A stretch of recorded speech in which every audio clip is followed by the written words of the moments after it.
जय हिंद दोस्तों, स्वागत है आप सभी का आपके अपने YouTube channel general study mode में। तो चलिए आज का क्लास हम लोग शुरू करते हैं। और आज का क्लास जो है आपका चैप्टर वाइज होने वाला है। और वो है आज, जैसे आज होगा आपका केमिस्ट्री का होगा। इससे पहले जो हुआ था वो फिजिक्स का हुआ था। आपको बताए थे कि एक बार आपका एक चैप्टर रहेगा फिजिक्स से, उसके बाद एक चैप्टर रहेगा आपका केमिस्ट्री से। तो चलिए आज केमिस्ट्री का दिन है आज का क्लास का।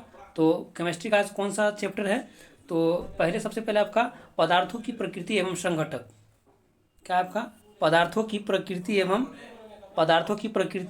एवं संघटक। तो इसमें आपका बहुत कम प्रश्न है, यानी कि इसमें केवल 13 प्रश्न ही है। इसमें केवल 13 प्रश्न है, इसीलिए आज की क्लास में 2 चैप्टर ले लिए हैं। एक ये वाला हो गया आपका पदार्थों की प्रकृति एवं संघटक, और दूसरा आपका है परमाणु संरचना से है। तो चलिए दोनों चैप्टर को आज कवर कर लेंगे आज की क्लास में। और आप लोग वीडियो जरूर देखिएगा, और वीडियो बहुत अच्छा रहेगा आपका, और प्रश्न भी इसमें बहुत अच्छा अच्छा दिया गया है, तो आप लोग देख लीजिएगा। चलिए शुरू करते हैं। आपका पहला प्रश्न है यहाँ पर, पहला प्रश्न आपका है यहाँ पर, प्रश्न है आपका 1 नंबर। एक ही प्रकार के परमाणुओं से मिलकर बना पदार्थ क्या कहलाता है? एक ही प्रकार के परमाणुओं से मिलकर बना पदार्थ क्या कहलाता है? इसका आंसर क्या हो जाएगा? इसका आंसर हो जाएगा आपका ऑप्शन ए हो जाएगा, तत्व हो जाएगा। एक ही प्रकार के परमाणु से मिलकर बने पदार्थ क्या कहते हैं? तत्व कहते हैं। चलिए अगला प्रश्न देखेंगे। अगला प्रश्न है आपका 2 नंबर। 2 नंबर प्रश्न है कि 2 या 2 से अधिक तत्वों के मात्रा के विचार से एक निश्चित अनुपात में संयोग करने से बना पदार्थ क्या कहलाता है? 2 या 2 से अधिक तत्वों के मात्रा के विचार से एक निश्चित अनुपात में संयोग करने से बना पदार्थ क्या कहलाता है? इसका आंसर हो जाएगा आपका ऑप्शन बी हो जाएगा, यौगिक हो जाएगा। अगला प्रश्न देखेंगे। अगला प्रश्न आपका 3 नंबर।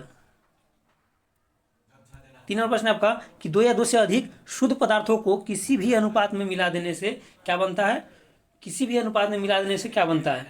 इसका आंसर हो जाएगा आपका ऑप्शन सी हो जाएगा, मिश्रण हो जाएगा। यानी कि अगर 2 या 2 से अधिक शुद्ध पदार्थ को किसी भी अनुपात में मिलाया जाता है तो उसे क्या कहते हैं? मिश्रण कहते हैं। अगला प्रश्न देखेंगे। अगला प्रश्न आपका 4 नंबर है।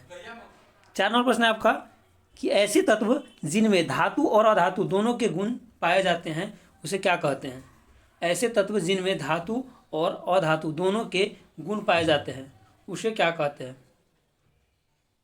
इसका आंसर क्या हो जाएगा? इसका आंसर हो जाएगा आपका ऑप्शन बी हो जाएगा, उपधातु हो जाएगा। क्या हो जाएगा? उपधातु हो जाएगा। अगला प्रश्न देखेंगे। अगला प्रश्न है आपका 5 नंबर। 5 नंबर प्रश्न है आपका कि निम्नलिखित में से कौन धातु होते हुए भी विद्युत का कुचालक होता है? यानी कि वह धातु होता है। सामान्यतः आप देखते हैं कि धातु जो होता है क्या होता है? विद्युत का सुचालक होता है, लेकिन वह धातु होने के अलावे वह कुचालक है। धातु भी है और कुचालक भी है। क्या हो जाएगा आंसर इसका 5 का? इसका आंसर हो जाएगा आपका ऑप्शन सी हो जाएगा, लेड हो जाएगा। लेड और पारा जो होता है आपका, पारा Hg, पारा जो होता है क्या होता है? यह धातु होता है, लेकिन विद्युत का कुचालक होता है। चलिए अगला प्रश्न देखेंगे। अगला प्रश्न है आपका 6 नंबर। 6 नंबर प्रश्न है कौन सा पदार्थ प्रकृति में 3 अवस्थाओं, जैसे आपका पदार्थ की अवस्था जो है वह मुख्य रूप से 3 अवस्था है, ठोस, द्रव और गैस। तो यहाँ पर पूछा गया प्रश्न, कौन सा पदार्थ की प्रकृति में तीनों अवस्थाओं में पाया जाता है? इसका आंसर हो जाएगा आपका ऑप्शन ए हो जाएगा, H2O हो जाएगा। यानी कि जल जो है वह ठोस, द्रव और गैस तीनों अवस्था में पाया जाता है। इसका आंसर हो जाएगा ऑप्शन ए हो जाएगा, H2O क्या कहते हैं? जल कहते हैं। जल का यह रासायनिक सूत्र है H2O। अगला प्रश्न देखेंगे। अगला प्रश्न आपका 7 नंबर। 7 नंबर प्रश्न है आपका कि निम्न में से कौन न तो तत्व है और न ही यौगिक है? यानी कि इसमें से कौन है ऐसा जो तत्व और यौगिक दोनों नहीं है? न तत्व है न यौगिक है, यानी कि मिश्रण होगा। तो क्या हो जाएगा आंसर इसका? इसमें आपका पारा जो है, पारा क्या है? यह तत्व है। जल क्या है? यौगिक है। सोडियम क्लोराइड भी यौगिक है। तो आंसर क्या हो जाएगा? ऑप्शन ए हो जाएगा, वायु हो जाएगा। क्या हो जाएगा? वायु, क्योंकि वायु मिश्रण है। वायु जो है गैसों का मिश्रण है। अगला प्रश्न आपका 8 नंबर है। 8 नंबर प्रश्न आपका कि पदार्थ की चतुर्थ अवस्था को क्या कहते हैं? यानी कि पदार्थ की चौथी अवस्था जो होता है, ठोस, द्रव, गैस के अलावे जो चौथी अवस्था होती है उसे क्या कहते हैं? 8 का आंसर आपका हो जाएगा क्या? इसका आंसर आपका हो जाएगा ऑप्शन सी हो जाएगा, प्लाज्मा हो जाएगा। पदार्थ की चौथी अवस्था जो है वह प्लाज्मा होती है, प्लाज्मा। अगला प्रश्न आपका 9 नंबर। 9 नंबर प्रश्न आपका कि विरंजक चूर्ण विरंजक चूर्ण जिसे क्या कहते हैं, ब्लीचिंग पाउडर भी कहते हैं, विरंजक चूर्ण क्या है, तत्व है, यौगिक है, मिश्रण है, अपरूप है। 9 नंबर प्रश्न है आपका कि विरंजक चूर्ण क्या है। इसका आंसर आपका हो जाएगा ऑप्शन बी हो जाएगा यौगिक।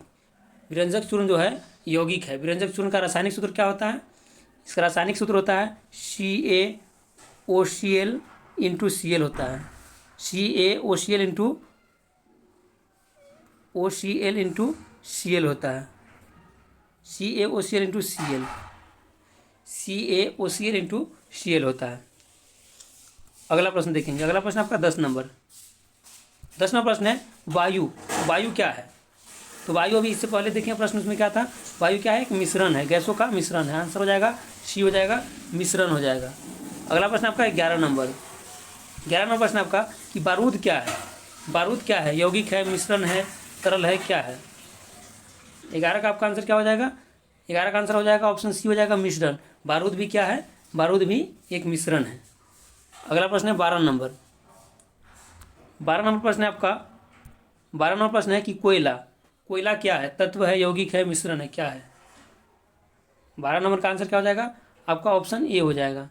कोयला जो है क्या है, तत्व है, कोयला तत्व है। अगला प्रश्न देखेंगे। अगला प्रश्न आपका 13 नंबर। 13 नंबर प्रश्न है कि हीरा क्या है। हीरा तत्व है, यौगिक है, मिश्रण है, क्या है। 13 का आंसर आपका क्या हो जाएगा, 13 का आंसर हो जाएगा आपका ऑप्शन ए हो जाएगा, तत्व। हीरा भी क्या है, एक तत्व है, यानी कि यह कार्बन का क्या है, अपरूप है, तो इसे तत्व ही कहा जाएगा, हीरा तत्व है। और हीरा क्या है, सबसे कठोर पदार्थ की अगर बात करें तो क्या है, हीरा है, सबसे कठोर पदार्थ। सबसे कठोर क्या है पदार्थ, पदार्थ क्या है, हीरा है, सबसे कठोर पदार्थ हीरा है।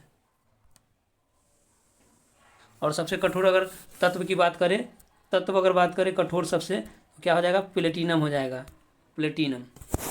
चलिए अगला प्रश्न देखेंगे। अब इसमें का आपका पदार्थ की प्रकृति एवं संघटक का इसमें 13 ही प्रश्न था, तो ये आपका हो गया। अब देखेंगे परमाणु संरचना। परमाणु संरचना से बनने वाला प्रश्न,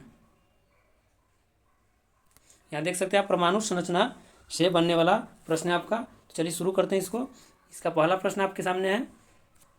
पहला प्रश्न है इसका कि वह वैज्ञानिक जिसने परमाणु सिद्धांत की खोज की थी वह कौन थे, यानी कि परमाणु सिद्धांत की खोज करने वाला वैज्ञानिक कौन था। परमाणु सिद्धांत की खोज किसने किया था।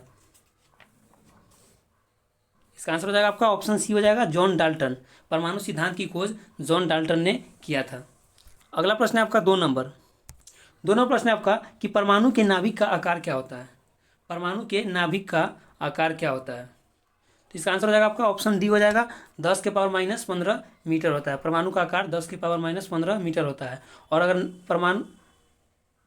परमाणु के नाभिक का हो गया, और परमाणु की बात करेगा तो यहाँ पर क्या हो जाएगा, 10 के पावर -10 मीटर हो जाएगा। ये सी में जो है यह परमाणु का हो जाएगा आकार, और ये परमाणु के नाभिक का आकार है 10 के पावर -15 मीटर।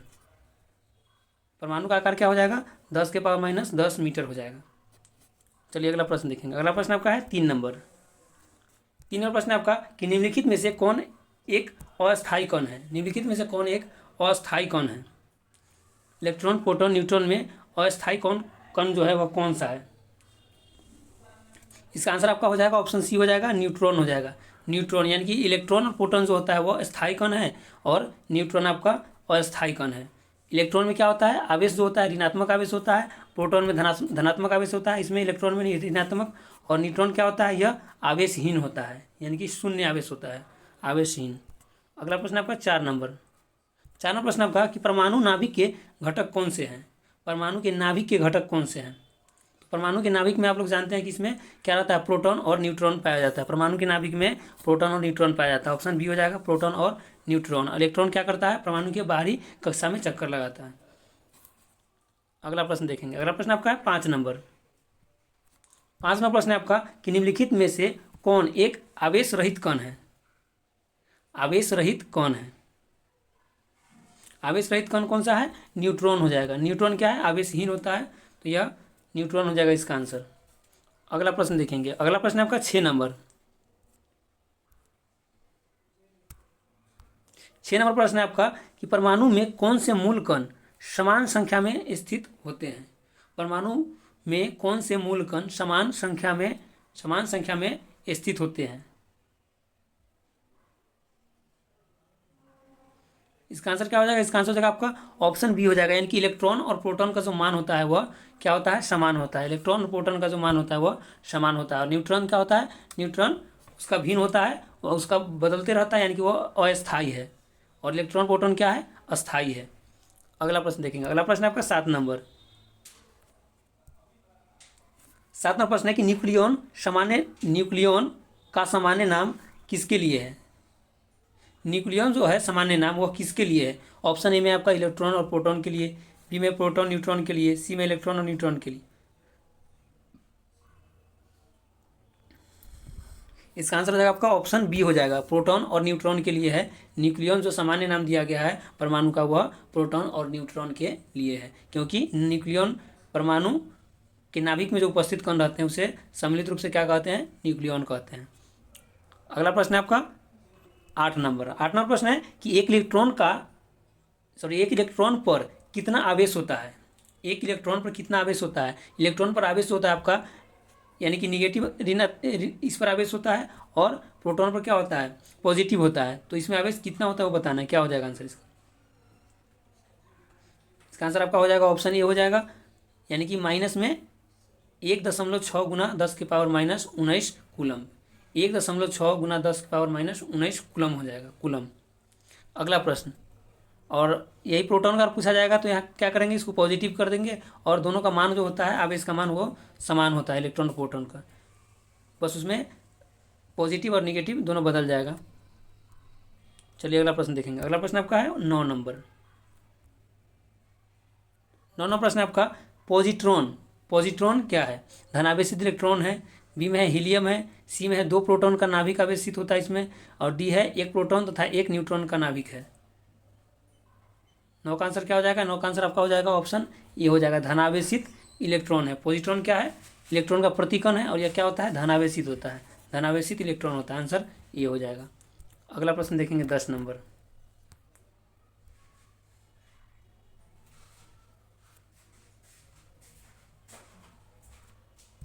10वां प्रश्न है कि परमाणु विद्युततः क्या होता है? परमाणु विद्युततः होता है, परमाणु विद्युत रूप से क्या होता है? उदासीन होता है। आंसर क्या हो जाएगा? डी हो जाएगा, ऑप्शन डी, उदासीन होता है। परमाणु उदासीन होता है।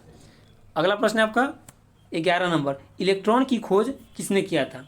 इलेक्ट्रॉन की खोज किसने किया था? इलेक्ट्रॉन की खोज किसने किया था? इसका आंसर हो जाएगा आपका ऑप्शन ए हो जाएगा, जे टॉमसन ने किया था। जे टॉमसन ने। अगला प्रश्न है आपका 12 नंबर। 12 नंबर प्रश्न है आपका कि प्रोटॉन की खोजकर्ता कौन है? प्रोटॉन का खोज जो हुआ है वह किसके द्वारा किया गया था? प्रोटॉन की खोज किसके द्वारा किया गया? प्रोटॉन की खोज, इसका आंसर हो जाएगा आपका ऑप्शन ए हो जाएगा, रदरफोर्ड। कहीं कहीं आपका प्रोटॉन का खोज जो है वह गोल्डस्टीनर भी रहेगा, यानी कि दोनों में से कोई एक रहेगा, ध्यान दीजिएगा। प्रोटॉन की खोज रदरफोर्ड। अगला प्रश्न है आपका 13 नंबर। 13 नंबर प्रश्न है जेम्स चैडविक ने निम्नलिखित में से किसकी खोज की थी? तो जेम्स चैडविक क्या हो जाएगा?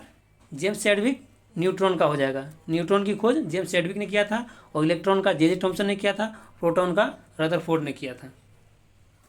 आंसर इसका सी हो जाएगा, न्यूट्रॉन हो जाएगा। अगला प्रश्न है आपका 14 नंबर।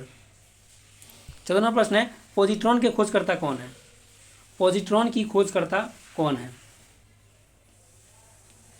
इसका आंसर आपका हो जाएगा ऑप्शन सी हो जाएगा, एंडरसन हो जाएगा। पॉजिट्रॉन के खोजकर्ता एंडरसन, यानी कि आप 4-5 कण के बारे में जान लिए हैं। इलेक्ट्रॉन के खोजकर्ता कौन है? जे टॉमसन है, और प्रोटॉन के खोजकर्ता रदरफोर्ड है, और इसका न्यूट्रॉन का ये चैडविक हो गया, आपका ऑप्शन ए में है चैडविक, और यहाँ पॉजिट्रॉन है, पॉजिट्रॉन का एंडरसन हो गया।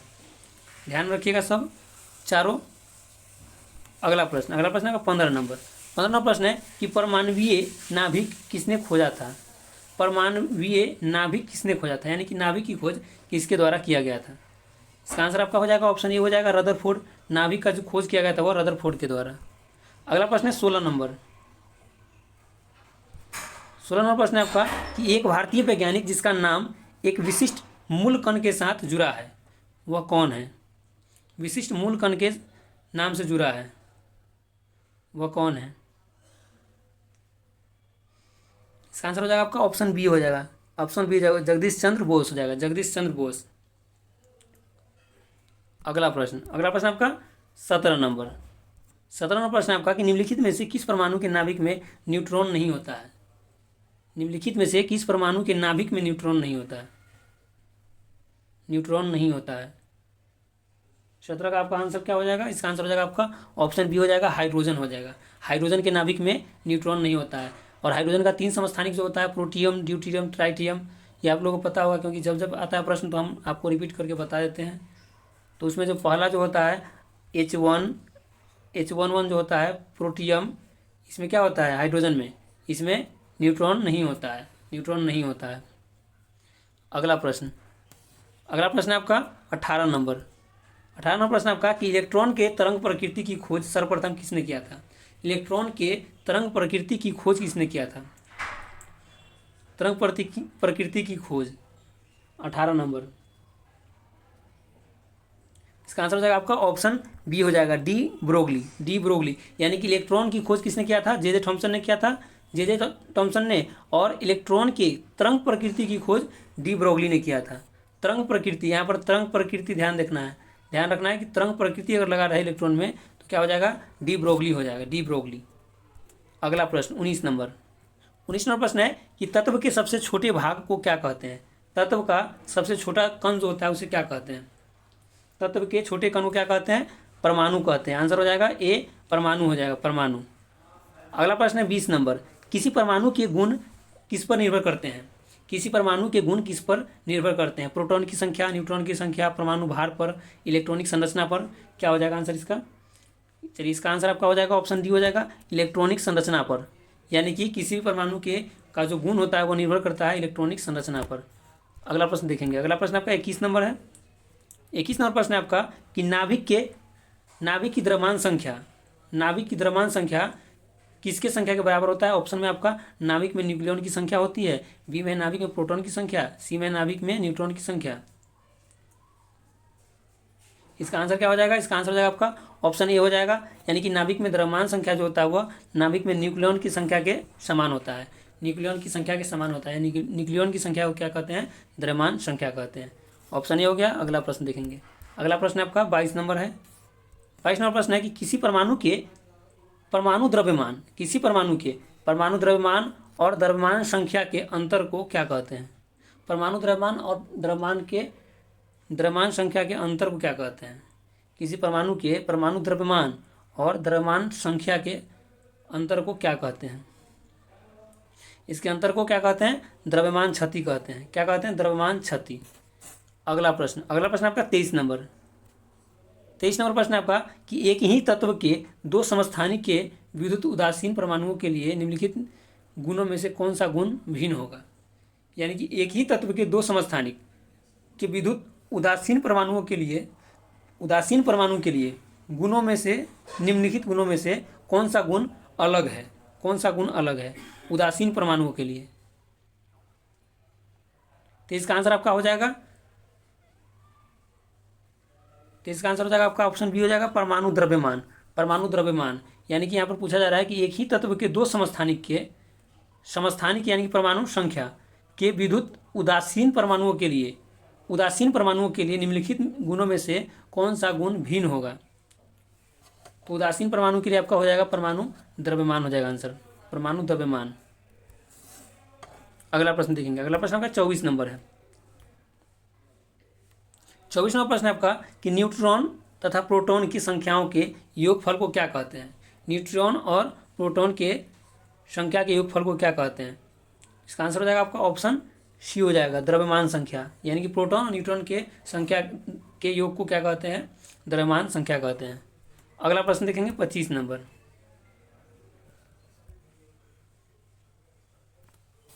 25 नंबर प्रश्न है आपका कि किन किरणों के प्रकीर्णन से नाभिक के आकार का आकलन किया जा सकता है? यानी किस किरण के प्रकीर्णन से नाभिक के आकार का आकलन किया जा सकता है? इसका आंसर हो जाएगा आपका ऑप्शन ए हो जाएगा, अल्फा किरण के प्रकीर्णन से नाभिक के आकार में हुए परिवर्तन को ज्ञात कर सकते हैं। अगला प्रश्न आपका 26 नंबर 26वां प्रश्न है कि नाभिक के धनावेशित होने की खोज किसने किया था। नाभिक के धनावेशित होने की खोज किसने किया था। इसका आंसर आपका हो जाएगा ऑप्शन बी हो जाएगा रदरफोर्ड, यानी कि रदरफोर्ड ने खोज किया था कि नाभिक जो है वह धनावेशित हो सकता है, धनावेशित होता है परमाणु के नाभिक। यह किसने खोज किया था, रदरफोर्ड ने किया था। अगला प्रश्न देखेंगे। अगला प्रश्न है आपका 27 नंबर, परमाणु भार का अंतर्राष्ट्रीय मानक क्या है। परमाणु का भार जो है वह उसका अंतर्राष्ट्रीय मात्रक क्या है, मानक क्या है, सॉरी मानक क्या है, मात्रक नहीं मानक क्या है। तो इसका मानक हो जाएगा आपका ऑप्शन सी हो जाएगा कार्बन 12 हो जाएगा, यानी कि C12 हो जाएगा, C12 हो जाएगा। परमाणु भार का अंतर्राष्ट्रीय मानक C12 हो जाएगा। अगला प्रश्न आपका 28 नंबर। 28 नंबर प्रश्न है पॉजिट्रॉन किसका प्रतीकन है। पॉजिट्रॉन किसका प्रतीकन है। 28 से क्या हो जाएगा आंसर, पॉजिट्रॉन किसका प्रतीकन है। तो पॉजिट्रॉन जो होता है वह इलेक्ट्रॉन का प्रतीकन होता है। किसका, इलेक्ट्रॉन का। और इलेक्ट्रॉन पर क्या होता है, ऋण आवेश होता है। आवेश जो होता है इसका ऋण आवेश होता है, और प्रोटॉन पर क्या होता है, धन आवेश होता है, और इस पर ऋण आवेश। और पॉजिट्रॉन जो होता है वह धन आवेश होता है, पॉजिट्रॉन। चलिए अगला प्रश्न देखेंगे। अगला प्रश्न आपका 29 नंबर है। 29 नंबर प्रश्न है आपका कि फोटोन की ऊर्जा E, संवेग P तथा वेग C में सही संबंध क्या होगा। फोटोन की ऊर्जा एनर्जी E से डिनोट करते हैं, और संवेग को P से, और वेग को C से, और इस तीनों का सही संबंध क्या होगा इसमें। 29 का आपका आंसर हो जाएगा ऑप्शन डी हो जाएगा, P बराबर हो जाएगा E/C। P यानी कि संवेग बराबर हो जाएगा आपका ऊर्जा बटा में वेग हो जाएगा, ऊर्जा बटा में वेग हो जाएगा। संवेग बराबर ऊर्जा बटा वेग हो जाएगा आंसर। अगला प्रश्न देखेंगे। अगला प्रश्न है 30 नंबर। 30 नंबर प्रश्न आपका कि एक परमाणु में दो इलेक्ट्रॉन की चारों क्वांटम संख्याएं आपस में समान नहीं हो सकती है। यह नियम निम्न में से किस वैज्ञानिक से संबंधित है। एक परमाणु में दो इलेक्ट्रॉन की चारों क्वांटम संख्याएं आपस में समान नहीं हो सकती है। यह नियम किसने दिया था या किससे संबंधित है। इसका आंसर आपका हो जाएगा ऑप्शन बी हो जाएगा पाउली के सिद्धांत से संबंधित है, पाउली के नियम से संबंधित है कि परमाणु में दो इलेक्ट्रॉन की चारों क्वांटम संख्याएं आपस में समान नहीं हो सकता। चलिए अगले प्रश्न पर चलते हैं। अगला प्रश्न आपका 31 नंबर है। 31 नंबर प्रश्न आपका कि परमाणु के किन्हीं दो इलेक्ट्रॉन की चारों क्वांटम संख्याएं सर्वसम नहीं होते हैं। परमाणु के किन्हीं दो इलेक्ट्रॉन की चारों क्वांटम संख्याएं सर्वसम नहीं होते हैं। यह नियम किसने दिया था। यह नियम जो है आपका, इससे पहले वाला भी प्रश्न इसी पर था। इसका आंसर हो जाएगा आपका ऑप्शन बी हो जाएगा पाउली के एक्सक्लूजन सिद्धांत पर आधारित है। पाउली के एक्सक्लूजन सिद्धांत पर आधारित है, एक्सक्लूजन सिद्धांत पर। चलिए अगला प्रश्न देखेंगे। अगला प्रश्न आपका 32 नंबर है। 32 नंबर प्रश्न आपका कि किसी परमाणु की बाह्यतम कक्षा में इलेक्ट्रॉन रह सकते हैं। किसी परमाणु के बाह्यतम कक्षा में कितने इलेक्ट्रॉन रह सकते हैं। इसका आंसर हो जाएगा आपका ऑप्शन बी हो जाएगा, यानी किसी परमाणु के बाहरी कक्षा में जो इलेक्ट्रॉन रह सकते हैं अधिकतम वो कितना, 8 इलेक्ट्रॉन रह सकते हैं। अगला प्रश्न है आपका 33 नंबर। 33 नंबर प्रश्न आपका पोटेशियम है। पोटेशियम का आपका परमाणु संख्या 19 है, और परमाणु का जो द्रव्यमान संख्या है वह 40 है। इसमें पूछा गया है कि इलेक्ट्रॉन की संख्या कितनी है, इलेक्ट्रॉन की संख्या कितनी है। तो आप लोग जानते हैं कि प्रोटॉन और इलेक्ट्रॉन का संख्या जो होता है वह दोनों बराबर होता है। तो प्रोटॉन अगर यहाँ पर 19 है तो इलेक्ट्रॉन भी क्या हो जाएगा, 19 हो जाएगा, ऑप्शन बी हो जाएगा 19। अगला प्रश्न है आपका 34 नंबर। 34 नंबर प्रश्न है आपका कि यदि परमाणु की तीसरी कक्षा सबसे बाहरी कक्षा हो तो इसमें इलेक्ट्रॉन की अधिकतम संख्या कितनी हो सकती है। इलेक्ट्रॉन की अधिकतम संख्या कितनी हो सकती है। तो आप जानते हैं कि परमाणु की कक्षा जो है, जैसे के हो गया, एल हो गया, एम हो गया, एन हो गया, ये इसका कक्षा का क्रम है। तो अधिकतम जो इलेक्ट्रॉन की संख्या निकालते हैं तो कैसे निकालते हैं, 2n² करके निकालते हैं। तो यहाँ पर क्या पूछा जा रहा है, यदि परमाणु की तीसरी कक्षा में, जैसे के हो गया, एल हो गया, एम, यानी कि एम कक्षा में है, तो तीसरी कक्षा है तो यहाँ पर करेंगे ऐसे 2n² से निकालेंगे, 2 और गुना n हो गया आपका 3, 3 तिहाई 9 हो जाएगा, और 9 गुना 2 हो जाएगा, कितना हो जाएगा, 18 हो जाएगा, 18 हो जाएगा। ऑप्शन क्या हो जाएगा, सी हो जाएगा, इसका ऑप्शन सी हो जाएगा, 18 हो जाएगा। तीसरी कक्षा में इलेक्ट्रॉन की संख्या 18। चलिए अगला प्रश्न देखेंगे। अगला प्रश्न आपका 35 नंबर। 35 नंबर प्रश्न है कि स्वर्ण पत्र यानी कि गोल्ड फॉइल गोल्ड फॉइल से किसके प्रकीर्णन का अध्ययन करके रदरफोर्ड ने नाभिक की खोज की थी? यानी कि स्वर्ण पत्र पर किस किरण के प्रकीर्णन के बाद नाभिक की खोज किया गया था? रदरफोर्ड के द्वारा नाभिक की खोज किया गया था। इसका आंसर हो जाएगा आपका ऑप्शन ए हो जाएगा अल्फा किरण, यानी कि स्वर्ण पत्र पर अल्फा किरण के प्रकीर्णन का प्रयोग करके नाभिक की खोज किया गया था। अगला प्रश्न आपका 36 नंबर। 36 नंबर प्रश्न है कि जब कोई इलेक्ट्रॉन उच्च कक्षा से निम्न कक्षा में जाता है, जब कोई इलेक्ट्रॉन उच्च कक्षा से निम्न कक्षा में जाता है तो क्या परिवर्तन होता है? क्या परिवर्तन होगा परमाणु में? इसका आपका आंसर हो जाएगा इसका ऑप्शन ए हो जाएगा, यानी कि जब कोई इलेक्ट्रॉन उच्च कक्षा से और निम्न कक्षा में जाएगा तो क्या होगा? ऊर्जा का उत्सर्जन होगा। ऊर्जा का क्या होगा? उत्सर्जन। ऊर्जा का उत्सर्जन होगा। अगला प्रश्न देखेंगे। अगला प्रश्न आपका 37 नंबर। 37 नंबर प्रश्न है कि परमाणु का द्रव्यमान किन मौलिक कणों पर निर्भर करता है? परमाणु का द्रव्यमान जो है वह किस मौलिक कण पर निर्भर करता है? 37 का आंसर हो जाएगा आपका ऑप्शन सी हो जाएगा, प्रोटॉन और न्यूट्रॉन। परमाणु के नाभिक में आप लोग जानते हैं कि इसमें प्रोटॉन और न्यूट्रॉन रहता है और मौलिक कण किसे कहा जाता है? प्रोटॉन और न्यूट्रॉन को ही कहा जाता है। मौलिक कण हो गया, न्यूक्लियन हो गया, नाभिक हो गया, सब में क्या होता है? प्रोटॉन और न्यूट्रॉन होता है। अगला प्रश्न आपका 38 नंबर। 38 नंबर, इससे पहले ये वाला प्रश्न बताया आपको कि यदि कक्षा की संख्या को n से व्यक्त किया जाए तो किसी कक्षा में अधिकतम इलेक्ट्रॉन की संख्या क्या होगी? तो इससे पहले जब इलेक्ट्रॉन की अधिकतम संख्या निकाले हैं तो उस समय आपको बताया है कि किसी भी कक्षा में इलेक्ट्रॉन की अधिकतम संख्या निकालने के लिए 2n² के द्वारा निकाला जाता है। तो इसमें आपका आंसर क्या हो जाएगा? ऑप्शन सी हो जाएगा 2n²। 2n² के द्वारा इलेक्ट्रॉन की अधिकतम संख्या निकाल सकते हैं। चलिए आंसर सी हो गया। अगला प्रश्न देखेंगे। अगला प्रश्न आपका 39 नंबर।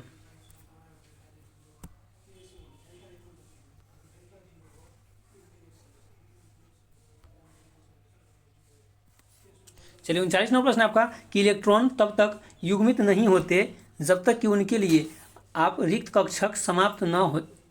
इलेक्ट्रॉन तब तक युग्मित नहीं होते यानी कि युग्म नहीं बनाते हैं जब तक उनके लिए प्राप्त रिक्त कक्षक समाप्त न हो जाए। यह सिद्धांत किसका है? यह सिद्धांत किसका है? इसका आंसर हो जाएगा आपका ऑप्शन ए हो जाएगा, हुंड के नियम पर आधारित है। हुंड के सिद्धांत पर आधारित है। अगला प्रश्न देखेंगे। अगला प्रश्न आपका 40 नंबर। 40 नंबर प्रश्न है आपका कि अनिश्चितता के सिद्धांत का प्रतिपादन किसने किया था? अनिश्चितता के सिद्धांत का प्रतिपादन किसने किया था? 40 का आपका आंसर हो जाएगा ऑप्शन बी हो जाएगा, हाइजेनबर्ग। अनिश्चितता के सिद्धांत जो है वह हाइजेनबर्ग के द्वारा दिया गया है। हाइजेनबर्ग के द्वारा दिया गया है। अगला प्रश्न देखेंगे। अगला प्रश्न आपका 41 नंबर। 41 नंबर प्रश्न है कि इलेक्ट्रॉन के आवेश की खोज किसने किया था? इलेक्ट्रॉन के आवेश की खोज किसने किया था? तो इलेक्ट्रॉन की खोज किसने किया था? तो चैडविक जे थॉमसन ने किया था। और यहाँ पर इलेक्ट्रॉन के आवेश की खोज तो आवेश क्या हो जाएगा इसका आंसर हो जाएगा ऑप्शन डी हो जाएगा, मिलिकॉन ने की थी। इलेक्ट्रॉन के आवेश की खोज मिलिकॉन के द्वारा किया गया था, मिलिकॉन के द्वारा। अगला प्रश्न देखेंगे। अगला प्रश्न आपका 42 नंबर। 42 नंबर प्रश्न है कि वह कण जो न्यूक्लियन को बांधे रखता है, यानी कि न्यूक्लियन को बांधे रखने का कार्य करता है, वह कण कौन सा है? न्यूक्लियन को बांधे रखने का कार्य करता है। तो आप लोग जानते हैं कि न्यूक्लियन किसे कहते हैं? प्रोटॉन और न्यूट्रॉन। प्रोटॉन और न्यूट्रॉन दोनों के योग को क्या कहते हैं? न्यूक्लियन कहते हैं। और ये दोनों को बांधे कौन रखता है? बाहरी कक्षा में चक्कर कौन लगाता है? इलेक्ट्रॉन लगाता है। तो इलेक्ट्रॉन बांध के रखेगा।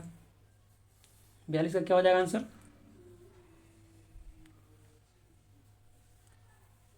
42 का आंसर क्या हो जाएगा? इसको बांधे रखता है यानी कि इसके चारों ओर चक्कर लगाता है इलेक्ट्रॉन, लेकिन इसको बांधे कौन रखता है? बांधे रखता है इसको मेसॉन रखता है बांध कर इसको। यानी कि 42 में जो आपका प्रश्न है वह कौन जो न्यूक्लियन को बांधे रखने का कार्य करता है वह कौन सा है? मेसॉन है। मेसॉन है। देख लीजिएगा आप लोग पहले एक बार ये प्रश्न को, मेसॉन हो जाएगा। चलिए अगला प्रश्न देखेंगे। अगला प्रश्न आपका 43 नंबर। 43 नंबर प्रश्न आपका किसी तत्व की रासायनिक प्रकृति किस पर निर्भर करती है? किसी तत्व की रासायनिक प्रकृति किस पर निर्भर करती है? इसका आंसर हो जाएगा आपका ऑप्शन सी हो जाएगा, संयोजी इलेक्ट्रॉन पर। यानी किसी तत्व की रासायनिक प्रकृति जो है वह संयोजी इलेक्ट्रॉन पर निर्भर करती है। संयोजी इलेक्ट्रॉन यानी कि किसी परमाणु के बाहरी कक्षा में जो इलेक्ट्रॉन की संख्या होती है उस पर निर्भर करती है। अगला प्रश्न आपका 44 नंबर। 44 नंबर प्रश्न है कि किसी तत्व के रासायनिक गुण किस पर निर्भर करते हैं। रासायनिक गुण किस पर निर्भर करते हैं। इसका आंसर हो जाएगा आपका ऑप्शन बी हो जाएगा परमाणु संख्या पर। रासायनिक गुण परमाणु संख्या पर निर्भर करते हैं। 45 नंबर प्रश्न देखेंगे। 45 नंबर प्रश्न आपका न्यूट्रिनो के खोजकर्ता कौन है। न्यूट्रिनो के खोजकर्ता, न्यूट्रॉन के खोजकर्ता कौन है, जेम्स चैडविक है। और यहाँ पर आपका प्रश्न न्यूट्रिनो के खोजकर्ता, न्यूट्रिनो के खोजकर्ता, इसका आंसर क्या हो जाएगा, आंसर हो जाएगा ऑप्शन बी पाउली। न्यूट्रिनो के खोजकर्ता पाउली है, पाउली। 46 नंबर प्रश्न है आपका मेसोन के खोजकर्ता, मेसोन, मेसोन के खोजकर्ता कौन है। मेसोन के खोजकर्ता कौन है। मेसोन के खोजकर्ता, मेसोन का खोज किसने किया था, आंसर हो जाएगा सी हो जाएगा यूकावा, यूकावा, यूकावा। अभी देखे हैं पाउली के बारे में। पाउली किसने किया, किसका किया था, न्यूट्रिनो का पाउली किया था, न्यूट्रिनो। और चैडविक किसका किए थे, जेम्स चैडविक न्यूट्रॉन का, और थॉमसन इलेक्ट्रॉन का, थॉमसन इलेक्ट्रॉन का, चैडविक न्यूट्रॉन का, और पाउली न्यूट्रिनो, न्यूट्रिनो का किए थे पाउली। और यूकावा आपका हो गया मेसोन का। चलिए अगला प्रश्न देखेंगे। अगला प्रश्न आपका 47 नंबर। 47 नंबर प्रश्न है आपका कि निम्न में से किसे विभाजित नहीं किया जा सकता है। निम्न में से किसे विभाजित नहीं किया जा सकता है। 47 नंबर प्रश्न है निम्न में से किसे विभाजित नहीं किया जा सकता है। इसका आंसर आपका हो जाएगा ऑप्शन बी हो जाएगा फोटोन। फोटोन का विभाजन नहीं किया जा सकता है। आपका नाभिक आयन परमाणु का विभाजन किया जा सकता है, लेकिन फोटोन का नहीं। चलिए अगला प्रश्न देखेंगे। अगला प्रश्न आपका 48 नंबर प्रश्न है। 48 नंबर प्रश्न है कि तत्व, यानी कि तत्व आपका यूरेनियम दिया गया है। यूरेनियम का आपका परमाणु संख्या हो गया 92, और यहाँ इसका द्रव्यमान संख्या जो हो गया 235 यानी कि 235 हो गया। तो इसमें प्रोटॉन की संख्या कितनी होगी। प्रोटॉन की संख्या पूछा जा रहा है यहाँ पर। तो प्रोटॉन की संख्या आपका यहाँ पर जो 92 है दिया हुआ, ये प्रोटॉन की ही संख्या है। परमाणु संख्या को ही प्रोटॉन की संख्या कहते हैं। तो आंसर इसका ऑप्शन ए हो जाएगा 92 हो जाएगा, 92। अब चलिए 49 नंबर प्रश्न देखते हैं। 49 नंबर प्रश्न आपका है यूरेनियम, यूरेनियम यहाँ पर यूरेनियम 235 था और यहाँ पर 238 है, में न्यूट्रॉनों की संख्या कितनी होती है। न्यूट्रॉनों की संख्या, तो यहाँ पर इसका परमाणु संख्या कितना है 92 है, 92, और यहाँ द्रव्यमान संख्या कितना है 238 है। तो 238 में से माइनस कर देंगे 92, 92 क्या हो जाएगा 8 - 2 6 हो जाएगा, और यहाँ पर हो जाएगा 13 - 9 4, यानी कि 146 हो जाएगा। क्या हो जाएगा 146 हो जाएगा न्यूट्रॉन की संख्या। न्यूट्रॉन की संख्या कैसे निकालते हैं, तो द्रव्यमान संख्या में से आपका इलेक्ट्रॉन या प्रोटॉन की संख्या निकाल देने से क्या होता है, न्यूट्रॉन की संख्या पता चल जाता है। आंसर आपका हो जाएगा ए हो जाएगा, ऑप्शन ए हो जाएगा 49 का। तो चलिए आपका दोनों चैप्टर आपका क्लियर हो गया। आपका एक चैप्टर आपका पदार्थों की प्रकृति एवं संघटक से क्लियर हो गया। आपका परमाणु संरचना से भी आपका लगभग 49 है, 50 मान के चलिए 50 प्रश्न आपका हो गया। तो आपका क्लियर हो गया दोनों चैप्टर से, रिवीजन अच्छा हो गया आपका। जो भी आप इसको अच्छे से पढ़े होंगे, इसमें आपका कहीं ना कहीं सब प्रश्न आ गया होगा और कर लिए हैं। तो चलिए आप लोग वीडियो देखिएगा और बताइए कैसा लगा वीडियो। चलिए फिर मिलते हैं अगले क्लास में आपको। अब अगला क्लास जो होगा आपका फिजिक्स का एक चैप्टर होगा, अगला चैप्टर। तो चलिए मिलते हैं अगले क्लास में। धन्यवाद।